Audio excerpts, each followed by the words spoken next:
Capítulo 9. El último ciclo final. El día estaba comenzando a caer sobre la ciudad. El sol, cubierto por una capa de nubes oscuras, apenas lograba filtrarse a través del cielo gris. Ezequiel se encontraba en su apartamento, mirando hacia la ventana como lo había hecho tantas veces antes, pero ahora todo parecía diferente. La sensación de familiaridad era incómoda. Aunque el mundo fuera de su ventana seguía igual, él ya no se sentía como la misma persona que había comenzado este viaje. La decisión que había tomado al tocar la esfera brillaba en su mente, y aunque sus recuerdos se desvanecieron, había algo persistente en su interior, la certeza de que algo en el mundo había cambiado. Un golpe en la puerta lo interrumpió, sacándolo de sus pensamientos. Abrió con cautela, y al otro lado se encontraba una figura que ya había visto antes. La misma sombra, la misma presencia inquietante. No era más que una silueta, pero sus ojos brillaban con una intensidad oscura. «Pensé que no te quedaría nada, Ezequiel», dijo la figura, su voz resonando con una extraña mezcla de curiosidad y pesar. Era el hombre sin rostro, el mismo que había estado observándolo en las sombras desde el principio. «Pero veo que, aunque has perdido todo, sigues aquí. ¿Qué te hace diferente?» Ezequiel se quedó en silencio, observando a la figura frente a él. No podía entender cómo había llegado a este punto. ¿Era todo lo que había hecho hasta ahora parte de un ciclo más grande, uno que ni siquiera él podía romper? «¿Qué quieres de mí?», preguntó Ezequiel, con la voz firme, aunque sentía que el peso de su propia existencia comenzaba a desmoronarse de nuevo. El hombre sin rostro no respondió inmediatamente. En su lugar, dio un paso hacia él y con un movimiento lento y deliberado levantó su mano.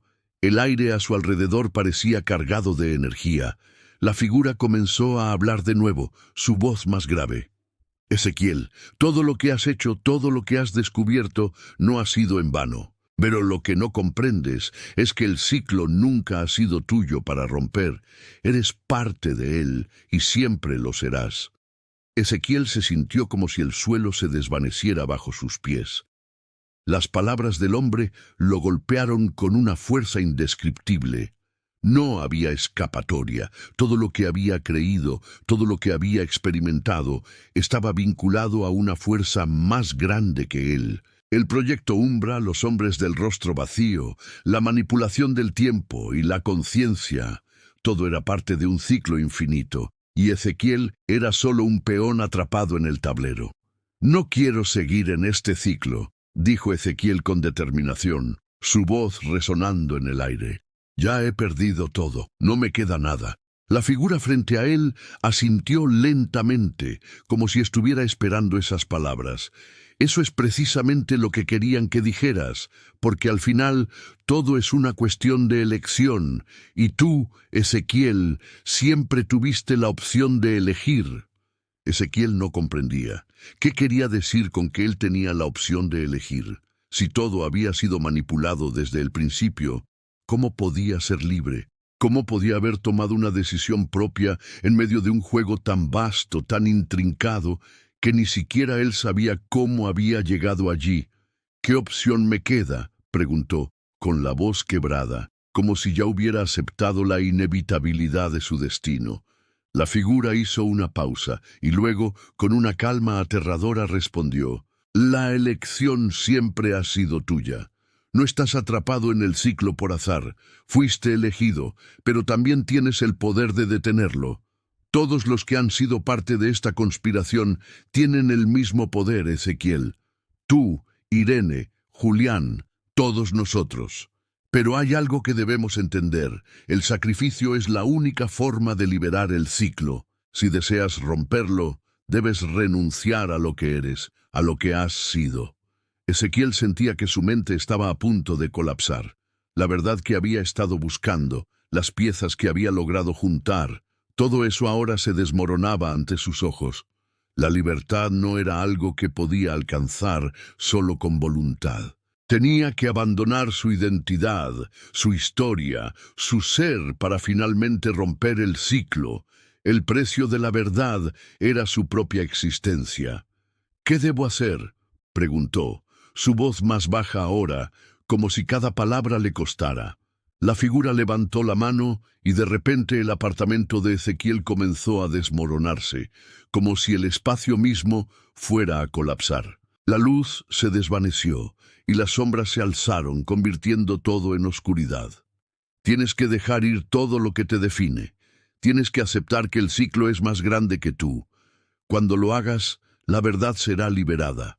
Y al liberarla, serás parte de algo nuevo, algo que ni siquiera los hombres del rostro vacío pueden controlar. La figura desapareció en la oscuridad, y Ezequiel quedó solo en el vacío, sintiendo cómo su ser se desintegraba lentamente, como si cada fragmento de él estuviera siendo absorbido por la nada. La lucha había terminado. La verdad ya no lo necesitaba. Solo quedaba el vacío y la paz que seguía a la aceptación. El último acto, en el último suspiro de conciencia, Ezequiel comprendió que la verdadera libertad no venía de la comprensión de la verdad. La libertad venía de la aceptación. Aceptar el sacrificio, aceptar que la memoria, el amor, la esperanza y la identidad eran solo sombras en el vasto universo del ciclo. Y entonces, como si el universo mismo hubiera sido testigo de su sacrificio, el ciclo llegó a su fin. El fin del ciclo.